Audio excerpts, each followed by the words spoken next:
ഞാൻ സ്വർണ്ണ നികുതി വർദ്ധിപ്പിക്കണമെന്ന് ഒരിടത്തും പറഞ്ഞിട്ടില്ല. അല്ല കേൾക്ക്, അവിടെ പറഞ്ഞിരിക്കുന്നത് എന്താണ്? യഥാർത്ഥത്തിൽ കേരളത്തിലേക്ക് വരുന്ന സ്വർണ്ണ വ്യാപാരത്തിൻ്റെ നികുതി കിട്ടുന്നില്ല. സമാന്തരമായി ഒരു സ്വർണ്ണ വ്യാപാരം നടക്കുന്നു. അത് എൻ്റെ വകുപ്പിൻ്റെ ജോലിയാണ്, ധനകാര്യ വകുപ്പിൻ്റെ ജോലിയാണ്. അത് നല്ല ടാക്സ് ഡ്രൈവ് നടത്തി ഈ സ്വർണത്തിൻ്റെ അകത്ത് നടക്കുന്ന തട്ടിപ്പുകൾ പുറത്തു കൊണ്ടുവരിക. അതിപ്പോൾ നടത്തുന്ന വ്യാപാരികളല്ല, അതിന് സമാന്തരമായി ഇപ്പോഴത്തെ വ്യാപാരികളുടെ വരെ ബിസിനസ് കുറയുകയാണ്. കാരണം ടാക്സ് ഇല്ലാതെ ബിസിനസ് നടത്തുകയാണ്, സമാന്തര വ്യവസായം നടക്കുകയാണ്. ആ സമാന്തര വ്യവസായത്തെ ഞങ്ങൾ നേരിട്ട് അത് GST വകുപ്പിൻ്റെ, ഞങ്ങളുടെ ധനകാര്യ വകുപ്പിൻ്റെ ചുമതലയാണ്. പറഞ്ഞിട്ടുള്ള കാര്യങ്ങൾ ചെയ്യും. സംശയം എന്താ? ഒരു സംശയവും വേണ്ട.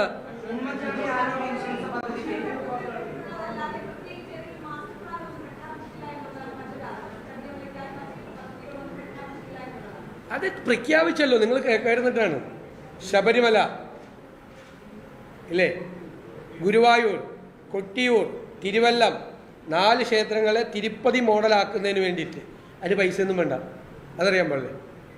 അതൊക്കെ പൈസ തരാൻ ആളുകളുണ്ടാവും, ഭക്തരായിട്ടുള്ള ആളുകളുണ്ടാവും, ഇഷ്ടംപോലെ ആളുകളുണ്ടാവും.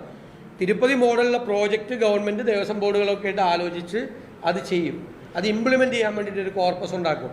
അത് സർക്കാർ ജനങ്ങളടയ്ക്കുന്ന നികുതി പണം കൊണ്ടല്ല ക്ഷേത്രങ്ങൾ തിരുപ്പതി മോഡലാക്കുന്നത്. അതല്ലാതെ പണം വരും, അല്ലാതെ പണം ഉണ്ടാക്കി ഇതെല്ലാം ചെയ്യുക. എന്നിട്ട് പിൽഗ്രിം ടൂറിസം പ്രൊമോട്ട് ചെയ്യും. അപ്പോൾ ഇപ്പോൾ ശബരിമലയിൽ വന്നതിൻ്റെ ഇരട്ടി ആളുകളെ ശബരിമലയ്ക്ക് അക്കോമഡേറ്റ് ചെയ്യാൻ പറ്റും. കൊട്ടിയൂർ തന്നെ ലക്ഷങ്ങൾ വരുവാണ്, ഗുരുവായൂർ വരുവാണ്. ഇപ്പോൾ വരുന്നതിൻ്റെ 3 ഇരട്ടി ആളുകൾ വരും. അവർ സ്റ്റേറ്റിൽ വന്ന് സ്പെൻഡ് ചെയ്യും, സ്റ്റേറ്റിൽ പല സ്ഥലത്തും പോവും. അങ്ങനെയാണ് ഇക്കോണമിയെ ശക്തിപ്പെടുത്തുന്നത് പല വഴികളിലൂടെ. അല്ലാതെ ഈ പഴയ വർത്തമാനം പറഞ്ഞ് ഇങ്ങനെ ഇരുന്നാൽ കേരളം രക്ഷപ്പെടില്ല. താങ്കൾ എന്നോട് ചോദിച്ചു നികുതി വർദ്ധിപ്പിക്കാനുള്ള ഒരു നടപടിയില്ലെന്ന്. ഈ പദ്ധതികളെല്ലാം കേരളത്തിൻ്റെ നികുതിയിൽ ഗണ്യമായ വർധനവുണ്ടാവും.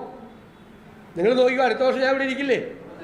അല്ല, നികുതി വർധനവ് ഉണ്ടാക്കുന്നതിന് വേണ്ടിയിട്ടാണ് ഇൻവെസ്റ്റ്മെൻറ്റ് കൊണ്ടുവരുന്നത്, ടൂറിസം ഡെവലപ്പ് ചെയ്യുന്നത്, പോർട്ട് സിറ്റി ഡെവലപ്പ് ചെയ്യുന്നത്, ഏവിയേഷൻ ഹബ്ബ് ഉണ്ടാക്കുന്നത്, MSME ഉണ്ടാക്കുന്നത്. മനസ്സിലായില്ലേ? സിനിമയെ പ്രോത്സാഹിപ്പിക്കുന്നത്, എല്ലാം വരുമാനം ഉണ്ടാക്കുന്നതിന് വേണ്ടിയിട്ടാണ്. ഞങ്ങൾ ഈ വാചകം നേരത്തെ പറഞ്ഞിട്ടുണ്ട്. ഇക്കോണമിയെ, സമ്പദ് വ്യവസ്ഥയെ ഉത്തേജിപ്പിച്ചല്ലാതെ വരുമാനം ഉണ്ടാവില്ല. നിങ്ങൾ ഒരു കാര്യം മനസ്സിലാക്കണം. ആദ്യം മാധ്യമപ്രവർത്തകർക്ക് കൂടി നമ്മളതുകൊണ്ടല്ലേ വൈറ്റ് പേപ്പർ നിങ്ങൾക്ക് കൂടി വേണ്ടിയിട്ടാണ് ഇറക്കുന്നത്. ഈ സംസ്ഥാനത്തിനൊരു 100 രൂപ വരുമാനം ഉണ്ടായാൽ 77 രൂപ കമ്മിറ്റഡ് എക്സ്പെൻസാണ്. എന്താണ്? Salary, pension, പലിശയാണ്. കിഫ്ബിയുടെയൊക്കെ ചോദിച്ചില്ല, കിഫ്ബിയുടെയൊക്കെ പലിശ എത്രയാണ്? പലിശ അൾട്ടിമേറ്റായിട്ട് ഗവൺമെൻറ് കൊടുക്കണം. ഇത് കഴിഞ്ഞാൽ എത്ര രൂപയുണ്ട് ഒരു 100 രൂപയിൽ കിട്ടുന്ന വരുമാനത്തിൽ ചിലവാക്കാൻ? നേരത്തെ പറഞ്ഞില്ലേ, ഇൻവെസ്റ്റ്മെൻറ്റ് സർക്കാർ ഇൻവെസ്റ്റ് ചെയ്യണമെന്ന്. 100 രൂപയുടെ 77 രൂപ കമ്മിറ്റഡ് എക്സ്പെൻസ് ആയിട്ട് പോയിട്ട് ബാക്കി 23 രൂപ അതുകൊണ്ട് വേണം വേറെ വെൽഫെയർ പ്രോജക്റ്റ് നടത്താൻ, റോഡ് പണിയാൻ, പാലം പണിയാൻ, വേണ്ടേ? ഒരുപാട് വെൽഫെയർ, പെൻഷൻ അടക്കമുള്ള കാര്യങ്ങൾ ചെയ്യാൻ. ഇതെല്ലാം കഴിഞ്ഞിട്ട് പിന്നെ ഇൻവെസ്റ്റ്മെൻറ്റിന് സർക്കാരിൻ്റെ കയ്യിൽ എവിടെയാണ് പണം?